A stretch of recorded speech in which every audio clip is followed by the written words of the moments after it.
안녕하십니까. 이번 시간에는 유통마케팅 2장 점포 운영관리에서 어떤 머천다이징에 대해서 설명하도록 하겠습니다.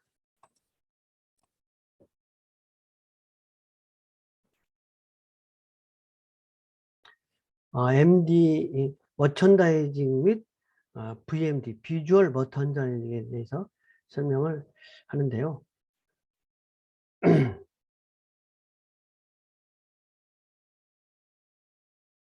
먼저 머천다이징이라는 거에 대해서 설명을 하자면 MD라고 하는데 보통 머천다이징 MD라고 하는데 이제 소매점에서 MD라고 하는 부분은 어떤 바이어라고도 하고 뭐 백화점 같은 데서 그런 부분처럼 유통업체의 어떤 핵심적인 사항인데 실질적으로는 상품화 계획이라고 하는 거예요. 그 어떤 상품을 팔 것인지 유통업체에서 어떤 상품을 팔 것인지를 적절하게 수량이라든지 시기, 장소, 어떤 가격을 결정해서 소비자들에게 어떠한 상품을 팔 것인지를 계획하고 실질적으로 어떤 제안하는 활동을 머천다이징이라고 할 수 있겠습니다. 머천다이징이 그만큼 그 유통업체에서는 아주 핵심적인 역할인데 미국의 머천다이징 협회에 머천다이징의 정의를 한번 보면 그대로 머천다이징이란 기업의 마케팅 목표, 마케팅이 뭐예요? 어떤 기업을 성장시키고 소비자를 만족시키는 목표를 실현하는 데 있어서 가장 유익하도록 어떤 상품 또는 서비스를 어떤 특정한 장소, 시기, 가격, 그리고 수량으로 시장에 어떤 제안해내는 계획과 감독이라고 정의한다. 그러니까 실질적으로 상품화 계획이라고도 하며 마케팅 활동인데 어떤 머천다이징이라고 하는 거는 유통기업의 마케팅 목표를 실현하기 위하여 특정 상품, 서비스, 장소, 시간, 가격, 수량별로 시장에 내놓을 때 따르는 계획과 관리로서 일반적으로 마케팅 핵심을 형성하는 활동이라고 정의한다. 그래서 머천다이징이라고 하는 이런 업무가 유통업체에서는 핵심 업무라고 할 수 있겠습니다. 왜냐하면 유통업체라는 것은 생산자나 도매업체의 소비자에게 상품을 전달하는 것인데 이러한 상품을 어떻게 어떠한 가격으로 어디에서 얼마만큼 팔 것인지를 계획하고 감독하는 일이니까 상품을 실질적으로 계획하고 어떤 제안하는 일이니까 유통업체에서는 핵심 업무라고 할 수 있겠죠. 그러면 머천다이징이 필요한 이유는 어떤 소비자 어떤 상품이라든지 뭐 이러한 것들이 지속적으로 변하고 소비자의 욕구도 변하는 상태에서 경쟁점과의 어떤 관계, 소비자의 반응을 분석하고 또 어떤 경쟁점과의 관계 속에서 유통업체에서 실질적으로 효율적인 마케팅을 하기 위해서 어떤 머천다이징이 필요한 거고 그다음에 어떤 상품의 매입 시기와 판매 시기가 격차가 있기 때문에 상품의 매입과 관리, 판매를 통해서 어떤 유통업체의 목표인 이익을 얻을 수 있는 어떤 주된 어떤 활동이기 때문에 어떤 머천다이징이 실질적으로 중요하고 필요한 요소라고 할 수 있겠습니다. 유통업체에서 머천다이징 상품화 계획을 빼고는 유통이 성립되지 않는 것이죠. 그렇죠? 머천다이징의 상품 업태 유형별로 머천다이징의 전개가 조금씩 다를 거 아니에요. 상품 업태가 다르니까 상품화 계획하는 것도 조금씩 다르을 거다. 백화점하고 슈퍼마켓하고 어떤 업태가 다르니까. 그래서 어떤 백화점, 슈퍼마켓, 그다음에 편의점 이 세 가지만 보면 백화점은 어떤 종합적인 모터이자으로 어떤 모든 상품을 판매를 하는 거니까 어떤 효율성이라든지 다품종 상품에 어떻게 팔아야 할 것인지 효율성 이러한 거에 주안점을 둔다면 슈퍼마켓은 조금 더 식료품이라든지 합리적인 어떤 박리 다매 이런 거에 주안점을 둬서 셀프 서비스가 잘 진행이 되도록 하는 방향으로 어떤 그 상품화 계획을 하는 거고, 편의점이라고 하는 거는 그 말대로 편리성이라든지 이런 거를 기반으로 해서 지역 고객의 필요에 대응한 바로 어떤 좁은 편의점 상권은 좁으니까 거기에 필요한 상품을 대응하고 어떤 그걸 통해서 매출을 증진시키는 부분에 주안점이 있겠죠. 그러니까 각 업태의 경영 전략이 다르니까 각 업태의 경영 전략이 다르니까 업태마다 상품화 계획이 조금씩 차이가 나는 거겠죠. 비주얼 머천다이징, 머천다이징을 비주얼 머천다이징이라는 개념하고 많이 쓰는데, 비주얼 머천다이징은 뭐냐? 시각화하고 상품 계획하고 이제 플러스된 거다. 그러니까 시각화라는 개념과 어떤 상품화 계획하고 플러스 되는 것이다. 그래서 비주얼과 머천다이징의 합성어인데, 마케팅 목적을 효율적으로 달성하기 위해서 어떤 그 머천다이징을 하는데 조금 더 시각적인 측면에서 고객들에게 호소하는 부분이라고 보면 되겠습니다. 그래서 VMD라는 것은 머천다이징을 시각적으로 호소하는 것을 목적으로 판매 장소에 이용 가능한 공간을 이용하여 판매 촉진 효과의 향상을 목적으로 하는 전략적 계획이라고 할 수 있다. 그래서 VMD라고 하는 것은 비주얼 머천다이징이라고 하는 것은 머천다이징 플러스 시각화 이런 부분이다. 그러니까 시각화 플러스 상품화 계획. 그래서 어떤 머천다이징을 시각적으로 호소하는 부분이 가미된 머천다이징을 VMD라고 할 수 있겠습니다. 그러니까 비주얼 시각적인 것이 이제 요구되는데, 시각적 머천다이징의 필요성과 목적을 보면 시각적인 부분이 강조되면 판매를 높인다든지 어떤 신상품을 소개하는데 효율적인 방법이 되는 거죠. 상품의 사용 방법, 가치를 알리는 거예요. 시각적으로 어떤 그냥 알리는 것보다 시각적인 방법을 통해서, 그 다음에 비주얼 머천다이징을 통해서 타 매장과 차별화 이미지를 구축한다든지, 그다음에 기업의 이미지를 높인다든지, 또 주위 환경을 아름답게 한다든지, 이러한 부분에 있어서 비주얼 머천다이징이 필요한 거고, 어찌됐든 비주얼 머천다이징의 목적은 점포와 상품 이미지를 높여서 매상액을 높이는 거죠.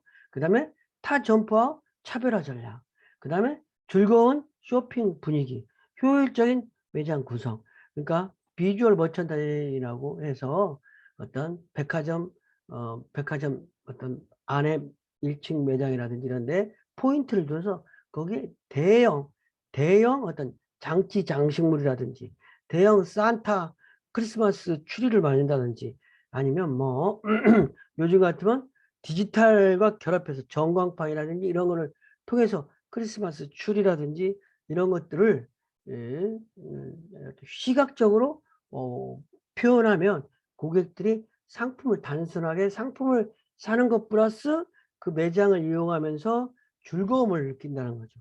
그럼으로써 비주얼 머천다이징이 필요한 거라고 할 수 있겠습니다. 그럼 VMD, 비주얼 머천다이징의 역할은 뭐냐? 기업에게 어떤 그 매장의 고객에게 각각 효과가 있다. 기업에게는 어떤 효과가 있나? 그 기업이 파는 상품에 대해서 신뢰감을 높여주고, 매장은 어떤 매장 관리라든지 이런 부분이 효율적이 될 수 있다는 거죠. 상품 제한 방법을 고객의 요구에 맞도록 상품의 특성과 생활에서의 효율성을 제한하며 합리적인 진열 배치로 팔기 쉽고 관리가 쉬운 매장이 된다는 거죠. 고객은 어떤 사기 쉬우도록 하는 거죠. 그래서 자신의 라이프 스타일에 부합되는 상품을 즐거운 분위기에서 쉽게 선택할 수 있고 상품에 대한 자긍심을 또 느끼기도 하고 또 다음에 다시 다시 그 매장을 방문하고 싶어하는 욕구를 가질 수 있는 거죠. 그다음에 매장 측면에서의 또 VMD의 역할은 상품이 갖는 장점을 최대한에 표현할 수도 있고, 그다음에 어떤 판매 기적의 상품을 선별 배치를 통하고 판매 효율을 높이고, 그다음에 모든 상품이 팔릴 수 있는 기회를 가질 수 있도록 한다는 거죠. VMD의 전개인데 실질적으로 이 VP, PP, IP 이런 부분을 제가 다시 조금 더 자세하게 좀 설명하면, VP라고 하는 거는 의류 매장 같은 경우는 여러분들이 생각해 보세요. 여러분이 알고 있는 의류 매장 같은데 VP라고 하면 시선 집중 포인트, PP는 상품의 소구 포인트, IP는 상품 진열 공간인데 실질적으로 VP는 의류 매장의 매장 중앙, 점두 테이블, PP는 테이블 상단이라든지 벽면 상단, 집기류 상판, IP는 진열 집기 이런 부분에 있어서 VP는 상품의 이미지라든지 테마 연출, 마네킹을 세워놓는다든지 이런 공간이 되겠고, PP는 주력 상품을 진열하는 공간이고, IP는 실질적으로 세부 상품들을 고르기 쉽고 사기 쉽게 분류해서 진열하는 공간이라고 할 수 있겠습니다. 그래서 그런 것처럼 VMD의 어떤 기대 효과는 이렇게 매장을 VP, PP, IP 이런 방법으로 상품을 시각화해서 상품을 진열해 놓으면 실질적으로 상품의 소구력이 향상이 되고 점 내 상품 관리가 용이하다. 점포에 있는 상품이 어디에 있는지, 어떻게 진열되어 있는지, 지금 구색이 부족한지 이런 걸 알 수 있고, 실질적으로 또 어떤 소매점의 업무 혁신이라든지 크게는 기업 문화 창조 이런 걸 통해서 그 소매점의 이윤을 궁극적으로는 증대시키는 역할을 할 수 있다고 할 수 있겠습니다. 네, 머천다이징과 브랜드인데 이제 브랜드의 개념, 브랜드라고 하는 거는 어떤 처음에 브랜드 여러분들도 아시겠지만 브랜드라고 하는 건 어떤 어, 옛날에 가축을 키울 때 방목에서 가축을 키우다 보니까 누구의 가축인지 잘 모르잖아요. 소를 말하자면 누구의 소인지 잘 모르기 때문에 소의 주인을 명확하게 해서 소의 어떤 엉덩이라든지 이런 데다가 어떤 주인의 특정한 문양이라든지 이런 부분을 해서 뭐 어떤 인두라고 하는 부분 있잖아요. 그런 부분을 가지고 소를 뭐 이렇게 달고서 소마다 그 표시를 하는 거예요. 그러면 그 소에 지진다고 그러죠. 어떤 특정 부분, 마크를 산 소에다가, 가축의 소에다 표시하면 내 소라는 부분이 다른 소하고 구분이 되는 거죠. 방목할 때. 그런 데에서 브랜드가 출발한 거예요. 그래서 브랜드라고 하는 거는 메이커 또는 판매업자가 자신들의 상품을 타사와 구별하게 붙인 문자, 도형, 기호 이런 것들을 결합한 것이다. 그래서 브랜드 기업에 있어서의 기능과 소비자에 있어서 기능이 있는데 기업에 있어서의 기능은 다른 상품과의 차별화, 상품 선택을 촉진시킨다든지 고유 시장을 확보하는 거예요. 우리 브랜드를 선호하는 고객들이 있으니까 우리 시장이 안정적으로 확보될 수 있는 거죠. 그 다음에 무형 자산으로서 역할을 되는 거예요. 소비자에게 있어도 브랜드는 상품을 식별하게 하는 거예요. 내가 또 이런 브랜드를 입고 있다. 이렇게 뭐 다른 사람으로 하여금 나는 이러한 명품 브랜드를 입고 있다. 브랜드가 주로 크잖아요. 그래서 상품의 가치를 얻을 수 있고 또 상품을 보증도 해주고 브랜드에 관련된 용어는 브랜드명은 이제 쉽게 얘기해서 브랜드를 구성하는 요소는 좀 말로 표현될 수 있는 부분으로서 뭐 이렇게 맥도날드라든지 이런 부분 브랜드 마크는 표식이 되겠죠. 어쨌든 라코스테의 아그라든지 빈폴의 자전거 모양 자전거가 근데 뭐 자전거가 뭐 빈폴은 3발 자전거인데 2발 자전거가 있다는 이렇게 뭐 짝퉁 자전거가 자전거의 바퀴로 짝퉁인지 아닌지 구분도 되고 그러잖아요. 등록 상표 이런 구분이 있다는 것을 여러분이 이해하면 되겠고, 브랜드의 분류 기준에 따른 분류하면은 브랜드 계층에 따른 분류, 통합 브랜드와 차별화된 브랜드. 그러면 기업 브랜드라고 하면 기업의 모든 브랜드, 모든 제품에 사용하는 브랜드. 물론 뭐 브랜드가 기업이 되는 경우도 있고 그래요. 그래서 뭐 어떤 모든 제품에 사용되는 브랜드. 예를 들면 패밀리 브랜드는 상품마다 브랜드가 있는 거죠. 그래서 뭐 냉장고 삼성전자의 어떤 삼성전자라는 그 브랜드가 있으면 삼성전자라는 제품은 기업 브랜드라고 그러면 삼성전자라는 그 로고는 기업의 브랜드라면 패밀리 브랜드는 어떤 냉장고의 뭐라든 세탁기의 브랜드. 그 각각 세탁기마다 특별한 또 브랜드가 있잖아요. 에어컨도 에어컨만의 브랜드가 있잖아요. 그런 부분이 패밀리 브랜드가 되는 거고. 개별 브랜드 또 브랜드 수식어 이렇게도 할 수 있고, 브랜드 리더십에 따른 또 브랜드를 구분하기도 하는데, 선도 브랜드라면 어떤 그 시장에 있어서 앞선 브랜드, 그러니까 주요 브랜드가 되겠죠. 그래서 의류 브랜드 같은 빈폴, 폴로, LF 패션, 이런 선도. 후발 브랜드는 그러니까 요즘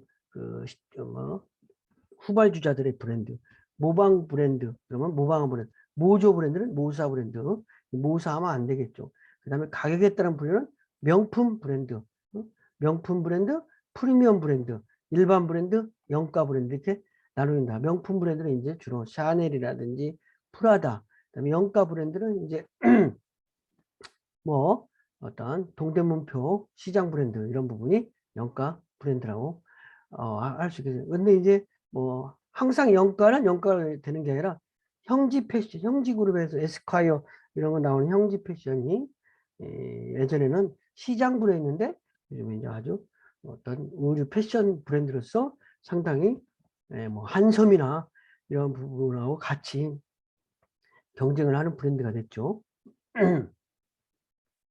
그 다음에 NB와 PB의 개념.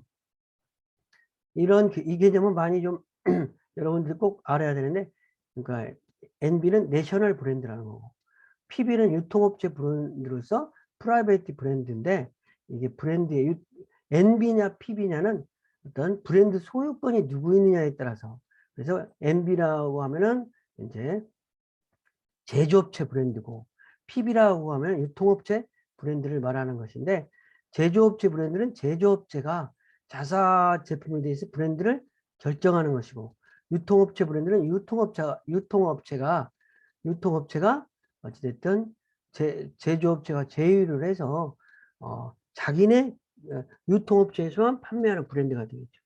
PB의 상품의 장점은 유통업체 입장에서 저가격으로 판매도 가능하고 높은 수익률을 가져오기도 하고 이러기 때문에 PB를 많이 팔려고 한다는 거죠.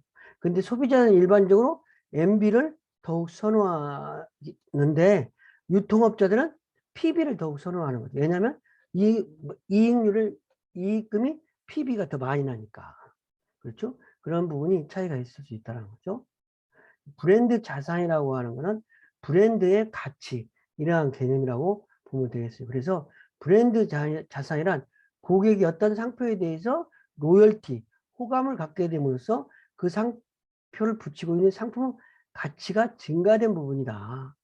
그래서 브랜드 아이덴티 수립이라고 하는 개념이 있는데, 이거는 어떤 브랜드에 대해서 앞으로 고객들 마음에 심어주고자 하는 이미지들의 집합을 브랜드 아이덴티라고 한다. 근데 브랜드 자산이 중요한 이유는 뭐냐? 브랜드 자산이 있다고 그러면 프리미엄 브랜드 가치가 있기 때문에 고정 고객이 확보된다는 거죠. 그래서 브랜드 자산이 강력하면 넓은 시장 점유율을 획득할 수 있고, 브랜드 자산이 강력하면 그렇지 않은 브랜드에 비해서 어떤 가격적인 프리미엄을 획득할 수 있다. 그래서 브랜드 자산의 원칙은 인지도와 어떤 독창성 뭐 이런 것들에 의해서 브랜드 자산화가 되는 거겠죠. 브랜드 확장 전략, 상표 확장 전략인데 라인 확장 전략, 상표 확장 전략이 있는데 라인 확장 전략이라고 하는 거는 기존 제품 범주 내에서 어떤 새로운 색상이라든지 성분, 패키지, 사이즈, 맛 이렇게 한다는 거죠. 브랜드 기존 제품 내에서 그러니까 기존 어떤 라면이면 어떤 그 팔도 라면 팔도에 라면 같으면은 라면 팔도 같으면 라면 요구르트 뭐 이런 부분이 있는데 이런 것들을 라면이면 라면 부분 중에서 어떤 뭐 저기를 한다. 요즘에는 이제 풀무원 같은 데서도 풀무원에서도 라면을 또 생산해요. 그리고 풀무원 또 라면, 풀무원 두부 이런 부분이 각각 있는데 두부 같은 데는 소가라고 하는 뭐 그런 브랜드를 사용하기도 해요. 그래서 제품 범주 내에서 사용하는 것이다. 그래서 상품을 할 때 어떤 제품 범주 내에서 뭐 상품 품목을 늘리는 거, 그다음에 상표 확장 전략은 다른 상품군으로. 근데 이제 뭐 그렇다 보면 조금 소비자들이 그 포지셔닝이 이미 되어 있기 때문에 조금 헷갈릴 수도 있어요. 만약에 웅진 같은 데서 정수기를 만들던 회사가 뭐 건설을 한다. 그러면은 조금 뭐 소비자들이 조금 이렇게 건설을 과연 할 수 있을까 이런 생각을 가지게 된다는 거죠. 그런 점도 있어요. 상표 확장 전략의 이점. 상표 확장 전략은 기존의 상품명을 사용하여 전혀 다른 상품군으로 진출을 하는 것인데 상표 확장 전략의 이점은 기존의 상표명으로 친숙하기 때문에 신제품을 인지할 수 있다는 거죠. 인지할 수 있다. 그러니까 오뚜기 같은 데서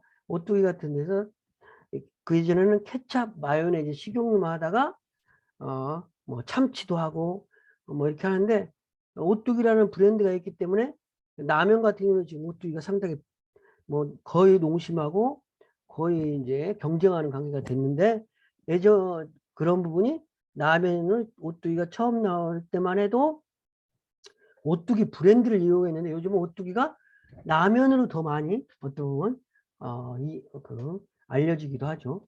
상품 확장에 의한 신제품 도입은 신제품을 새로 하는 것보다 마케팅 비용이 훨씬 절감된다는 거예요. 기존의 어떤 상품에 대한 인지도가 있기 때문에. 그 다음에 상표 확장을 이용한 신제품 호의적인 평가를 받게 되면 기존의 상표명의 이미지를 강화시켜 어떤 서로 시너지를 가지기 때문에 매출이 증가시킬 수도 있는데 상표 확장 전략의 단점, 아까 웅진 같은 데서 건설한다고 그럴 때 지나친 상표 확장은 원래의 상표명이 가졌던 강한 이미지를 악화시키기도 하고 잘못된 상표 확장은 상표명의 이미지 혹은 매출액에 상당한 부정적인 영향을 미치기도 한다는 거죠. 비주얼 프리젠테이션, VM 예를 들어서 비주얼 프리젠테이션은 상품의 진열이라든가 어떤 인도, 기타 쇼윈도 디스플레이에 의해서 취급되는 상품의 컨셉이나 가치를 소비자에게 효과적으로 시각적으로 호소해서 제안하는 것이다. 그래서 마케팅에 있어서 어떤 뭐 어떤 그 시각화를 통해서 상품을 제안하는 것인데 프리젠테이션의 사전적 의미는 발표, 소개, 표현 등의 뜻을 가지고 있고 프리젠테이션은 직접 눈으로 보는 시각을 이용하여 청중을 이해시키는데 다른 어떠한 정보 흡수 매체보다 그 효과가 어떤 탁월하다. 그래서 마케팅에 있어서 인상적인 제목, 간결한 내용, 구체적인 수치로 비주얼 프레젠테이션 하면 어찌됐든 또 마케팅이 성공적일 수 있다는 거죠. 그 다음에는 이제 POP의 개념. POP라는 거는 포인트 오브 퍼처스 어드밴티지에서 구매 시점 광고라고 하는 것인데 고객의 구매 시점에서 행하여진 광고로서 고객의 상품을 구매하려고 할 때 정보를 표시하는 걸로 점 내에 게시하는 표시문을 말한다. 그래서 어떤 가격이라든지 용도, 소재, 관리 방법 등을 어떤 판매원을 대신해서 알려주기도 하고, 매장에서 행사나 시즌 분위기 연출에 기여함으로써 실질적으로 POP를 통해서 상품 판매가 증대된다는 거죠. 마케팅 목표를 달성하는 촉진 전략의 하나로서 POP를 효과적으로 활용하기 위해서는 누구라도 알기 쉬운 문자라든지 보기 좋은 컬러를 사용해서 어떤 규격이라든지 문자 규격 형태 설치 기준 등을 맞게 잘 적용해서 시행하면 어떤 좋은 효과를 나타낼 수 있다라고 할 수 있겠습니다.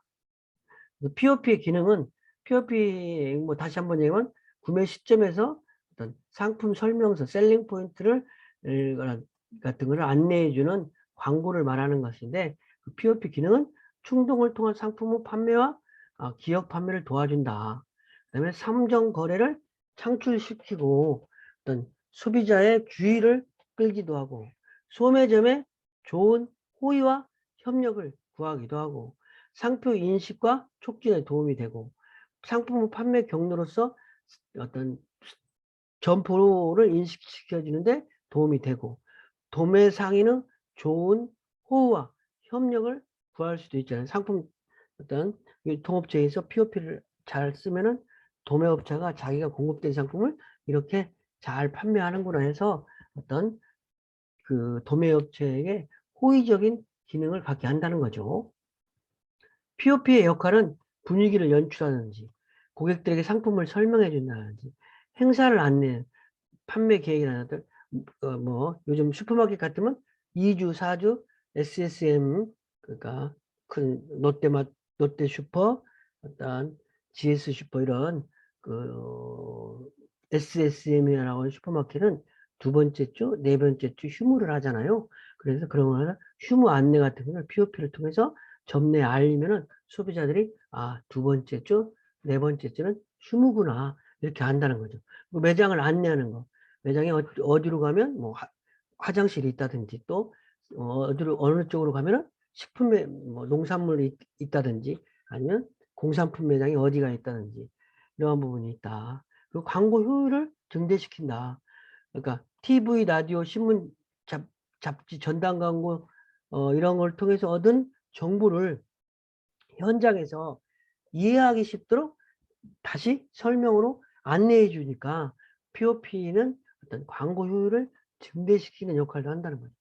POP의 제작은 문안이라든지 어떤 사파로 만든다든지, 어떤 규격, 컬러, 글자체, 레이아웃 이런 거를 통해서 다양하게 POP를 제작할 수 있다는 거죠. POP 광고의 종류는 붙이는 장소에 따라서, 그다음에 설치 장소가 한정되어 있지 않은 POP 광고 뭐 어떤 이런 것인데, 장소에 따른 분류만 먼저 보면 천장에서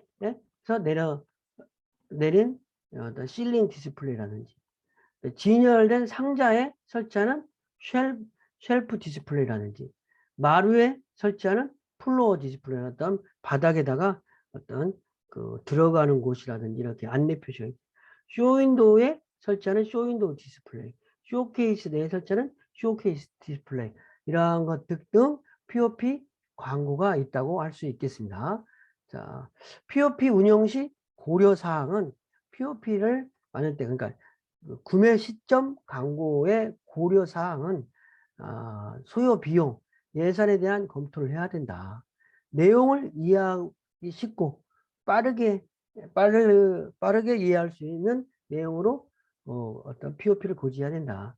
경쟁사의 POP 활용 사례 및 과거 POP 활용 사례를 가지고 검토한다. 그다음에 설치할 매장의 종류와 위치, 사용량에 대해서 상품이 놓이는 곳과 품목에 따라 상품에 따라서 POP 위치가 다르며 크기나 수량도 또 달라야 되니까, 상품은 조그만한데 POP가 너무 큰다든지, 너무 큰 상품에 POP는 아주 조그만하게 붙여놓는다든지, 이런 것이 아니라 상품하고 어울리는 POP를 붙여놔야 된다는 거죠. 사용 기간과 재사용 여부에 대해서 정해진 기간만 사용하고 기간이 지나면 즉시 제거해야 된다. 즉 그러니까 뭐 설날에 붙여놨던 POP를 설날이 지나왔는데도 슈퍼마켓이라는 이런 데 가보면 붙어 있으면 직원들이 일을 하지 않는구나 이런 부분을 또 느낄 수 있잖아요. 그러니까 기간이 끝나면 빨리 제거해야 된다 이렇게 이야기할 수 있겠습니다. 정리를 해보면 머천다이징이라고 하는 부분은 유통업체에서 중요한 개념인데 상품화 계획이라고도 하고 상품화 계획이라고 하고 마케팅 활동인데 마케팅 목표를 실현하기 위해서 특정의 상품이나 서비스를 장소, 시간, 가격, 수량별로 시장에 내놓을 때에 따르는 계획과 감독이다. 이런 부분으로서 유통업체에서 마케팅의 핵심적인 활동이라고 할 수 있겠습니다. 비주얼 머천다이징이라는 어떤 개념은 머천다이징을 시각화하는 부분이다. 그래서 비주얼 머천다이징의 가장 핵심적인 부분은 VP, IP, PP를 통해서 VM, 비주얼 마케팅을 전개하는 것인데 어떤 비주얼 마케팅의 효과는 상품의 소구력을 향상시키고 점내 상품 관리에 도움이 되는 것인데 실질적인 내용을 한번 다시 보면 VP라고 하는 거는 마네킹과 같은 거 의류 매장에 PP라고 하는 거는 어떤 주력 상품의 상단에 진열하는 거 IP는 실질적으로 진열하는 거 이런 것들을 통해서 매장을 효율적으로 소비자가 매장 안에서 어떤 구매하기 쉽게 상품을 구성해 놓은 거를 비주얼 머천 다이징에 의한 상품 진열이라고 할 수 있겠습니다. 브랜드의 개념, 브랜드라고 하는 것은 메이커 또는 판매업자가 자사의 상품을 타사의 상품과 구별하기 위해 붙인 문자, 도형, 기호 뭐 이러한 것인데 기업에 있어서 역할과 소비자에 대한 역할이 다르다는 부분 각각 역할이 있다는 부분을 좀 기억해 두시고 또 내셔널 브랜드와 PB 브랜드에 대한 구분. 그러니까 제조업체 브랜드는 내셔널 브랜드고 유통업체 브랜드는 프라이베이트 브랜드라고 한다. 근데 소비자들은 내셔널 브랜드를 선호하지만 유통업체는 이익이 많다든지 그렇기 때문에 PB 브랜드를 선호하기도 하고 어떤 그런 부분이 있죠. PB 브랜드의 장점은 유통업체 입장에서 저가격으로 판매도 가능하고 높은 수익률이 있고 판매 정보를 직접 상품 개발에 반영할 수 있고 제조업체에서는 설비 가동률을 상승시키거나 비교적 안정된 일정량의 판매량을 확보하기도 하고 반품 부담이 없고 마케팅을 비용을 절약할 수 있기 때문에 유통업체하고 제조업체하고 인이라는 전략으로 PB 상품을 활용하는 경우가 있을 수 있겠죠. 브랜드 자산이라고 하는 것은 이제 브랜드에 대한 가치가 상승돼서 어떤 획득된 시장 점유율을 높일 수도 있고 어떤 프리미엄을 가질 수 있다. 가격에 대한 프리미엄 이런 부분이 되겠습니다. POP. POP는 구매 시점 광고라는 것인데 POP는 구매 시점의 광고로서 쇼핑을 위한 상품의 정보를 점 내에 게시하는 표시문을 말한다. 그래서 POP의 기능 부분 여러분들이 이해를 하면 되겠고 POP의 역할, 분위기 연출, 상품에 대한 설명, 행사 안내, 매장 안내, 셀프 판매, 실질적으로 판매원이 없어도 어떤 POP만으로도 판매가 가능하다는 거죠. 그다음에 그리고 광고를 또 효율화시킬 수 있는 수단이 된다는 거죠. 이상 강의를 마치겠습니다.